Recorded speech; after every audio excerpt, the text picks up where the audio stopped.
எல்லாருக்கும் வணக்கம். 2023 NCRB report படி இந்தியாவில் 1,70,000க்கு மேற்பட்ட மக்கள் தற்கொலை பண்ணி இறந்து போயிருக்கிறாங்க. அது மட்டும் இல்லாமல் ராஜஸ்தான் மாநிலத்தில் இருக்கிற கோட்டாவில் நிறைய மாணவர்கள் ரீசண்டாக தற்கொலை பண்ணி இறந்து போகிறாங்க. இப்பயும் இறந்து போய்கிட்டே இருக்கிறாங்க. இதனால் அங்கே இருக்கிற அரசு மருத்துவமனையில் கவுன்சிலிங்காக ஒரு டிபார்ட்மெண்ட்டே உருவாக்கி பெரிய பெரிய சைக்காட்டிஸ்ட் டாக்டர்ஸுங்களெல்லாம் வச்சு இது போல் தற்கொலை எண்ணத்தில் இருக்கிற மாணவர்களுக்கு கவுன்சிலிங் கொடுத்துட்டு இருக்கிறாங்க. அங்கே கவுன்சிலிங் வர மாணவர்கள்லாம் பார்த்தீங்கன்னா, எங்களை யாரோ பயமுறுத்துறது போல் இருக்குது, ரொம்ப படபடப்பாக இருக்குது, எங்களால் நிம்மதியாக இருக்க முடியல அப்படின்னு புலம்புறதை கேட்க முடியுது. அதை பார்க்குறதுக்கு ரொம்ப கஷ்டமாக இருக்குது. இனிமே இந்தியாவில் எந்த மாணவ மாணவிகளும் தற்கொலை பண்ணிக்கக்கூடாது அப்படிங்கிற நோக்கத்தில் தான் இந்த வீடியோவை பதிவிடுறேன். மக்கள் எதனால் தற்கொலை பண்ணிக்கிறாங்க, அதுக்கான காரணம் தெரிஞ்சிச்சுனாக்கா இந்த தற்கொலையிலேட்டு நம்ம தப்பிச்சிடலாம். முக்கியமாக இது போல் இளம் வயது மாணவ மாணவிகள் தற்கொலை பண்ணிக்கிறது ஏற்றுக்கவே முடியாதது. அவங்களுக்கு வாழ்க்கைனா என்னன்னு தெரியல. ஸோ தற்கொலை எண்ணம் எப்படி வருது, உண்மையிலேயே வாழ்க்கைனா என்ன அப்படிங்கிறத இந்த வீடியோவில் அவங்களுக்கு சொல்லி கொடுக்க போகிறேன். உங்கள் வீடியோக்குள்ளே போகலாம். தற்கொலை எண்ணம் எப்படி வருதுன்னு பார்த்தீங்கன்னா, குற்ற உணர்ச்சினால் வருது. இந்த குற்ற உணர்ச்சி பல்வேறு காரணங்களால் நமக்கு ஏற்படும். அதில் இந்த குற்ற உணர்வு பிறரால் நமக்கு ஏற்படும். உதாரணத்துக்கு, நீயா நானாவில் ஒரு ஷோ பார்த்தேன். அதில் ஒரு அம்மா சொல்கிறாங்க, என்னோட பையன் ஒரு எக்ஸாமில் ஃபெயில் ஆகிட்டான். அவன் ஃபெயில் ஆகிட்டு வந்து என்கிட்ட சொல்லக்குள்ள நான் அவனை பயங்கரமாக திட்டிட்டேன். அவ்வளோதான், அவன் வாழ்க்கையே முடிஞ்சு போச்சு, நீ எதுக்குன்னு தேர மாட்ட, நீலாம் எதுக்கு தண்டத்துக்குன்னு இருக்க அப்படின்னு சொல்லி பேசிட்டேன். உடனே என் பையன் என்கிட்ட கதம் கதம் அப்படின்னு இப்படி கையை காட்டிட்டு போனான். கொஞ்ச நேரத்துலேயே அவன் தற்கொலை பண்ணி இறந்து போயிட்டான் அப்படின்னு சொல்லிட்டு ரொம்ப வருத்தப்பட்டாங்க. மேலும் அந்த பெண்மணி சொல்லக்குள்ள, நான் மட்டும் என் பையன்கிட்ட பரவாயில்ல, இந்த எக்ஸாம் இல்லைன்னா என்ன, வேற எக்ஸாம் எழுது, பாஸ் ஆயிடலாம், அதுவும் இல்லைனாக்கா பிழைக்கிறதுக்கு நிறைய வழி இருக்கு, நம்ம பார்த்துக்கலாம் அப்படின்னு ஒரு வார்த்தை சொல்லாமல் போயிட்டேன். இப்படி என் பையன்கிட்ட சொல்லியிருந்தேன்னா அவன் உயிரோடு இருந்திருப்பான் அப்படின்னு அந்த நீயா நானா ஷோவில் சொல்லிக்கிட்டு ரொம்ப வருத்தப்பட்டாங்க. இப்போ இந்த கேஸை நம்ம அனலைஸ் பண்ணுவோம். இப்போ அந்த பையன் தற்கொலை பண்ணுறதுக்கு காரணம் பார்த்தீங்கன்னா, அவங்க அம்மா சொன்ன வார்த்தைகள் தான். பிறரால் அவன் குற்ற உணர்வுக்கு ஆளாக்கப்பட்டுட்டான். அவன் ரொம்ப நேசிக்கிற அவங்க அம்மாவே நீ உருப்பட மாட்ட, நீ வீணா போயிட்ட, அவ்வளோதான் வாழ்க்கையே முடிஞ்சு போச்சுன்னு சொன்னதும் அவன் முழுமையாக அதை நம்பிட்டு குற்ற உணர்வுக்கு ஆளாகி நம்ம தான் இந்த தோல்விக்கு காரணம்னு சொல்லிட்டு தற்கொலை பண்ணிக்கிறான். ஸோ இது போல் யாராவது உங்கள் மேலே குற்ற உணர்ச்சியை ஏற்படுத்துவாங்க, அப்போது நீங்கள் விழிப்பாக இருக்கணும். யாராவது உங்ககிட்ட வந்து நீ உருப்பட மாட்டே, நீ தண்டம், நீலாம் ஏன்டா வாழுற அப்படின்னு சொல்லி பேசுனாங்கன்னா, ஓகே அப்படியா, நான் இருந்துக்கிறேன், என் வாழ்க்கையை நான் பார்த்துக்கிறேன், நீங்கள் போய் உங்கள் வாழ்க்கையை நல்லா வாழுங்க அப்படின்னு சொல்லிட்டு அதுலேட்டு நம்ம வெளியில் வந்துடணும். இது முதல் காரணம், பிறரால் நமக்கு குற்ற உணர்வு ஏற்படுறது அப்படிங்கிறது. ரெண்டாவது, நம்ம ஒரு விஷயத்தில் ரொம்ப பற்றோடு இருக்கிறது. இந்த ரொம்ப பற்றோடு இருக்கிறதும் குற்ற உணர்வுக்கு காரணமாயிடும். அந்த குற்ற உணர்வு உங்களை எங்கே கொண்டு போவோம், தற்கொலைக்கு கொண்டு போகும். உதாரணத்துக்கு பார்த்தீங்கன்னா, படையப்பா படம் எல்லாரும் பார்த்துருப்பீங்க. அதில் நீலாம்பரி அப்படிங்கிற கேரக்டர் அந்த படையப்பாவை ரொம்ப லவ் பண்ணும். ஸோ படையப்பாவை பார்த்தீங்கன்னா அந்த நீலாம்பரி கேரக்டரை லவ் பண்ண மாட்டார். உடனே இந்த நீலாம்பரி என்ன பண்ணும், ஒரு ரூம்குள்ளே போயிட்டு கதவை சாத்திக்கிட்டு, அந்த படையப்பா எனக்கு கிடைக்கல, அவனை எப்படியாவது பழி வாங்கணும் அப்படின்னு வருஷ கணக்கில் அந்த ரூம்குள்ளேயே உட்காந்துருக்கும். ஸோ இந்த படையப்பா மேலே அந்த நீலாம்பரி கேரக்டர் ரொம்ப பற்றோடு இருக்கிறது. ரொம்ப பற்றோடு இருந்தால் என்ன ஆகும் பார்த்தீங்களா, பைத்தியம் முடிச்சு போய் நம்ம ஒரு மூலையில் தான் போய் உட்காந்துருப்போம், நமக்கு அந்த விஷயம் கிடைக்கலன்னா. ஸோ இந்த நீலாம்பரிக்கு அந்த படையப்பா கிடைக்காதனால பைத்தியம் மாரி போய் ஒரு ரூமில் உட்காந்துக்கிறாங்க. கடைசியில் பார்த்தீங்கன்னா அவங்களே அவங்கள சுட்டுக்கிட்டு தற்கொலை பண்ணி இறந்து போயிடுவாங்க. இது போல் நம்ம ஒரு எக்ஸாம் எழுதி பாஸ் பண்ணி இந்த படிப்பு தான் படிக்கணும் அப்படின்னு ரொம்ப பற்றோடு இருப்போம் ஒரு படிப்பு மேலே. அப்படியே அந்த எக்ஸாம் எழுதி அந்த படிப்பு படிக்க முடியாமல் ஃபெயில் ஆகிட்டோன்னா என்ன ஆகிடும், நமக்கு குற்ற உணர்வு வந்துடும். அவ்வளோதான், இனிமேல் வாழ்கிறதே வேஸ்ட்டு அப்படின்னு நம்ம குற்ற உணர்ச்சிக்கு ஆளாகி தற்கொலை பண்ணிக்க போயிடுவோம். அதனால் எந்த விஷயத்துலையும் ரொம்ப பற்றோடு இருக்கக்கூடாது. இப்போது ஒரு எக்ஸாமில் நீங்கள் ஃபெயில் ஆகிறீங்கன்னா, சரி வேறு எக்ஸாமில் பார்த்துக்கலாம் அப்படின்னு நம்ம மைண்ட் செட்டை மாற்றிக்கணும். இல்லை நமக்கு இந்த படிப்பு வேணாம், நம்ம இந்த படிப்பை சூஸ் பண்ணி இதில் போவோம் அப்படின்னு வேற ஒரு பிளான் வச்சுருக்கணும். என்றைக்கும் ஒரே பிளான்லேயே நம்ம இருக்கக்கூடாது. Plan A, plan B, plan C, plan டின்னு வச்சுருந்தோன்னு வச்சுக்கிங்களேன், இந்த ரொம்ப பற்றோடு இருந்து குற்ற உணர்ச்சிக்கு ஆளாகி தற்கொலை பண்ணிக்கிறாங்க பார்த்தீங்களா, அந்த நிலைக்கு நம்ம போக மாட்டோம். அந்த நீலாம்பரி கேரக்டர் மட்டும் அந்த படத்தில் இப்படி யோசிச்சுருந்தா என்ன ஆகுன்னு பாருங்களேன். இந்த படையப்பா இல்லைன்னா என்ன, எத்தனையோ ஆண்மகன்கள் இருக்கிறாங்க, வேறு யாரையாவது நம்ம லவ் பண்ணி கல்யாணம் பண்ணிக்கலாம், சந்தோஷமாக இருக்கலான்னு அந்த நீலாம்பரி கேரக்டர் நினச்சி இருந்துச்சுன்னா இந்த படையப்பாவால் நீலாம்பரி மேலே ஆதிக்கம் செலுத்திருக்க முடியாது. அவங்க வேற ஒரு பையனை கல்யாணம் பண்ணிக்கிட்டு சந்தோஷமாக உயிர் வாழ்ந்திருப்பாங்க. ஆனால் அந்த படத்தில் அவங்க படையப்பா மேலே ரொம்ப பற்றோடு இருந்தது தான் கடைசியில் அவங்க உயிர் இழக்கிறதுக்கு காரணமாக போயிடுச்சு.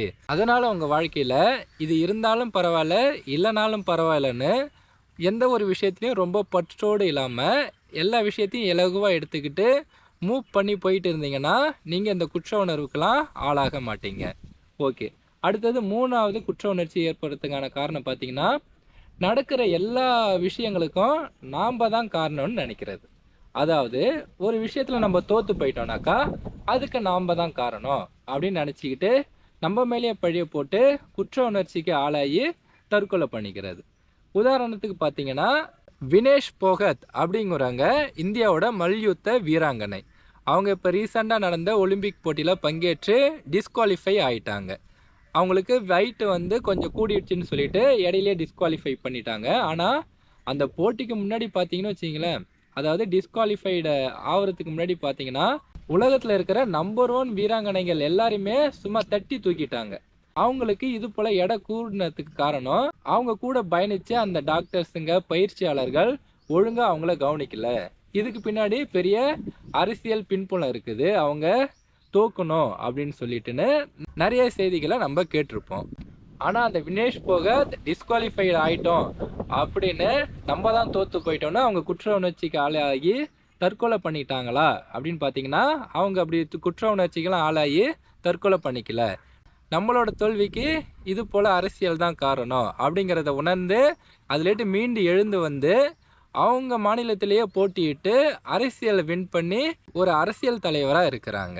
அவங்க மட்டும் அந்த தோல்விக்கு அவங்க தான் காரணம்னு நினச்சிருந்தாங்கனாக்கா குற்ற உணர்ச்சிக்கு ஆளாகி தற்கொலை பண்ணியிருப்பாங்க. அவங்க எப்படி அதுலேட்டு மீண்டு வந்தாங்க பார்த்தீங்களா?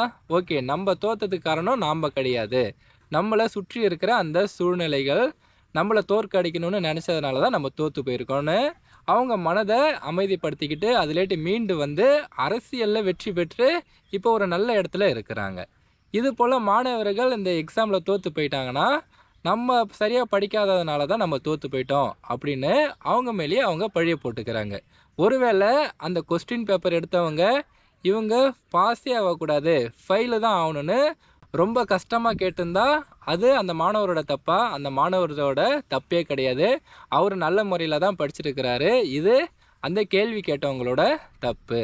அதனால் நீங்கள் ஏதாவது ஒரு விஷயத்தில் தோக்குறீங்க, எக்ஸாமில் தோக்குறீங்கன்னா அதில் முழுமையாக உங்கள் பங்கு இருக்காது. மற்றவங்க உங்களை தோற்கடிக்கணும் அப்படிங்கிற நோக்கத்தில் கூட தோற்கடிச்சிடலாம். அதனால் நடக்கிற எல்லா நிகழ்வுகளுக்கும் எல்லா தோல்விகளுக்கும் எல்லாத்துக்கும் நாம தான் காரணம்னு உங்கள் மேலேயே பழிய போட்டு குற்ற உணர்ச்சிக்கு ஆளாகி தற்கொலை பண்ணிக்கக்கூடாது.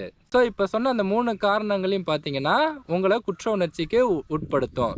பிறர் உங்கள் மேலே குற்ற உணர்ச்சியை ஏற்படுத்துறது.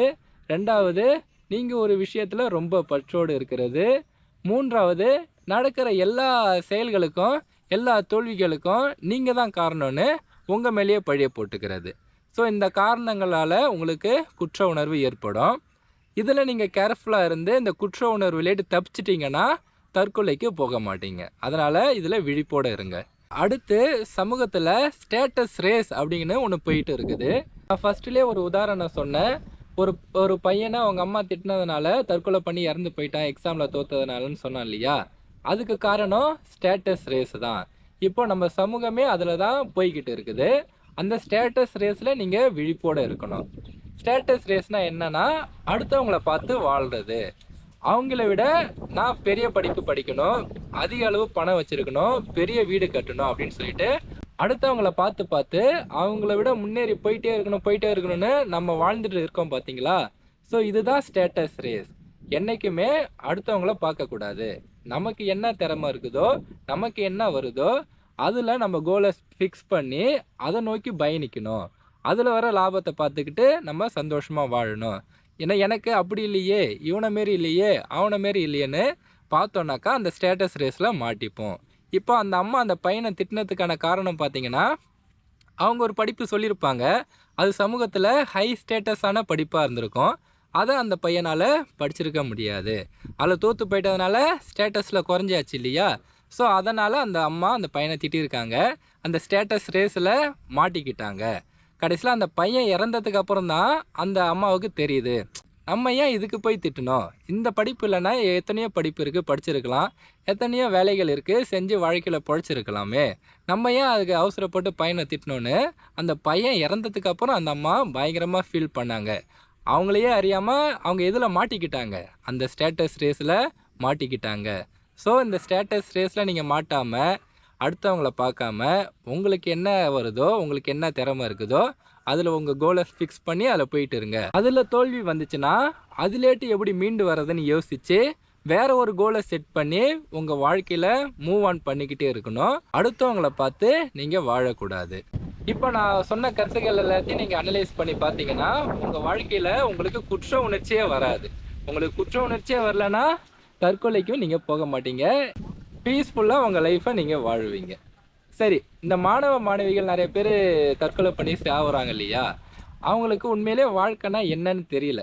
அவங்களுக்கு ஒருவேளை வாழ்க்கைனா என்னன்னு தெரிஞ்சிருந்துச்சுன்னா இது இது போல் தற்கொலை பண்ணிக்க மாட்டாங்க. ஸோ அவங்களுக்கு உண்மையிலே மனித வாழ்க்கைனா என்ன, அறிவியல் என்ன சொல்லுது அப்படிங்கிறத கொஞ்சம் சொல்லிடுறேன். அந்த மாணவ மாணவிகள் தற்கொலை பண்ணிக்கக்கூடாது அப்படிங்கிறதுக்காக. ஏன்னா சமூகமும் அவங்களுக்கு அதை சொல்லி தரதில்ல, பேரண்ட்ஸும் சொல்லி தரதில்ல, ஆசிரியர்களும் சொல்லி தரதில்ல. இவங்க 3 பேரில் யாராவது ஒரு ஆள் சொல்லி கொடுத்துருந்தாங்கன்னா அவங்க இது போல் தற்கொலைகள் பண்ணிக்க மாட்டாங்க. சரி, இப்போ இந்த பூமியில் இருக்கிற உயிரினங்களுக்கு எல்லாத்துக்குமே ஒரே ஒரு நோக்கம், இந்த பூமியில் சர்வைவ் ஆகுறது. மனிதர்களாக இருக்கட்டும், விலங்குகளாக இருக்கட்டும், தாவரங்கள், செடி கொடிகள், பூச்சிகள் எல்லாத்துக்குமே ஒரே நோக்கம் சர்வைவ் ஆகுறது தான்.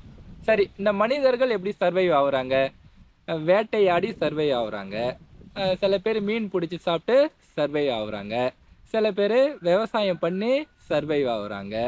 சில பேர் ஆசிரியர் படிப்பு படித்து டீச் பண்ணி அதில் பணம் சம்பாதிச்சு அதன் மூலமாக உணவுப் பொருட்கள் வாங்கி சர்வைவ் ஆகுறாங்க. அடுத்தது இது போல் டாக்டர் படிப்பு படித்து எல்லாருக்கும் மருத்துவம் பார்த்து பணம் சம்பாதிச்சு அதன் மூலம் உணவுப் பொருட்கள் வாங்கி சர்வைவ் ஆகுறாங்க. அடுத்தது வக்கீல்கள்லாம் கோர்ட்டில் கேஸ் வாதாடி அதன் மூலம் பணம் சம்பாதிச்சு உணவுப் பொருட்கள்லாம் வாங்கி சாப்பிட்டு சர்வைவ் ஆகுறாங்க. அடுத்து துணி கடை வச்சுருக்கவங்கலாம் இந்த துணியெல்லாம் விற்று அதன் மூலம் பணம் சம்பாதிச்சு சர்வைவ் ஆகுறாங்க. இது போல் மக்கள் பண்ணுற எல்லா வேலைகளுக்கும் பின்னாடி என்ன இருக்குதுன்னு பார்த்தீங்கன்னா அவங்களோட சர்வைவல் தான் இருக்குது. ஸோ எல்லாருமே இப்படி ஓடுறதுக்கான காரணம் இந்த பூமியில் சர்வைவ் ஆகணும் அப்படிங்கிறதுக்காக தான். இப்போ நீங்கள் ஒரு படிப்பு படிக்கணும் அப்படின்னு நினச்சிருப்பீங்க. அந்த படிப்பில் நீங்கள் தோற்று போயிட்டீங்கன்னா அந்த படிப்புக்கான வேலையை உங்களால் செய்ய முடியாது. உதாரணத்துக்கு டாக்டர் ஆகும்லன்னு வச்சுக்கிங்களேன். டாக்டர் ஆகி மட்டும்தான் நீங்கள் சர்வே ஆக முடியுமா? யோசிச்சு பாருங்கள்.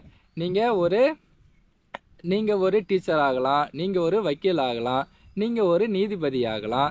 இது எதுவுமே ஆக முடியலனா கூட வேட்டையாடி சாப்பிட்லாம், விவசாயம் பண்ணி சாப்பிட்லாம், மீன் பிடிச்சி சாப்பிட்லாம். இப்படிலாம் சாப்பிட்டு நம்ம என்ன பண்ணலாம்? சர்வே ஆகலாம். ஸோ இந்த போல் படிப்புகள், பெரிய பெரிய பட்டங்கள்லாம் உங்களுக்கு எதுக்கு உதவுதுன்னா பணம் சம்பாதிச்சு அதன் மூலம் சர்வைவ் ஆகிறதுக்கு தான் உதவுது. அதனால் நீங்கள் இந்த படிப்பில் எதுலையாவது ஒன்று தோற்று போயிட்டா கூட உங்களுக்கு சர்வைவ் ஆகிறதுக்கு நிறைய வழிகள் இருக்குது. அதில் ஏதாவது ஒரு வழியை சூஸ் பண்ணி நீங்கள் சர்வைவ் ஆகிறது தான் புத்திசாலித்தனம். அதுக்காக எங்களெல்லாம் படிக்கக்கூடாதுன்னு சொல்கிறியா, இப்படி வேட்டையாட சொல்கிற, விவசாயம் பண்ண சொல்கிற, மீன் பிடிக்க சொல்கிறியான்னு கேட்டிங்கன்னா அப்படி கிடையாது. நீங்கள் நல்லா முன்னேறணுங்கிறது என்னோடய ஆசை.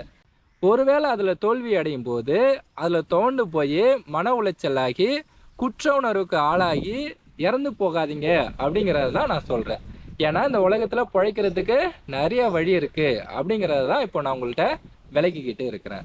அதனால் இந்த பூமியில் பார்த்தீங்கன்னா எல்லா தொழில்களுக்குமே ஒன்று தான். மனுஷங்க தான் இதுதான் ஹை ஸ்டேட்டஸான தொழில், இது லோ ஸ்டேட்டஸான தொழில்னு பிரித்து வச்சுருக்காங்க. இதுக்கெல்லாம் நம்மளோட மைண்ட் செட்டு தான் காரணம். இது இருந்தாலும் பரவாயில்ல, இல்லைனாலும் பரவாயில்ல, என் லைஃப்பை நான் ஹாப்பியாக வாழ்வேன்னு சொல்லிவிட்டு உங்கள் தோல்விகளில் நீங்கள் தோண்டு போகாமல் வெற்றியை நோக்கி முன்னேறி போய்கிட்டு இருந்தீங்கன்னா கண்டிப்பாக உங்கள் வாழ்க்கையில் இந்த குற்ற உணர்வுகள்லாம் வராது. இந்த குற்ற உணர்வுகள்லாம் வரலன்னா உங்களுக்கு தற்கொலை பண்ணிக்கணும் அப்படிங்கிற எண்ணமே தோன்றாது. ஸோ இந்த வீடியோவில் நிறைய உளவியல் கருத்துக்கள் சொல்லியிருக்கிறேன், அறிவியல் கருத்துக்கள் சொல்லியிருக்கிறேன், ரியல் லைஃப் எக்ஸாம்லாம் சொல்லியிருக்கிறேன். எதுக்கு சொல்லியிருக்கேன்னா, இனிமேல் மக்கள் தற்கொலை பண்ணி சாகக்கூடாது, முக்கியமாக மாணவ மாணவிகள் தற்கொலை பண்ணி சாகக்கூடாதுங்கிறதுக்காக தான் இந்த வீடியோ போடுறதுக்கு எனக்கு ரொம்ப சந்தோஷமாக இருக்குது. ஏன்னா சமூகத்துக்கு யூஸ்ஃபுல்லான நிறைய கருத்தை சொல்லியிருக்கேன். இதன் மூலம் நிறைய மக்களை தற்கொலையிலேட்டு காப்பாற்ற முடியும் அப்படிங்கிறதுக்காக எனக்கு ரொம்ப சந்தோஷமாக இருக்குது. உங்களுக்கு எப்படி இருக்குது அப்படிங்கிறத கமெண்டில் சொல்லுங்கள். நன்றி. இந்த உலகத்திலே விலை மதிப்பு இல்லாதது மனித உயிர் தான்.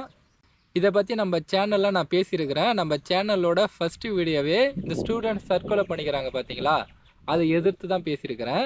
இன்னும் உங்களுக்கு நிறைய இன்ஃபர்மேஷன் இதை பற்றி தெரியணுன்னா அந்த வீடியோவை போய் பாருங்கள்.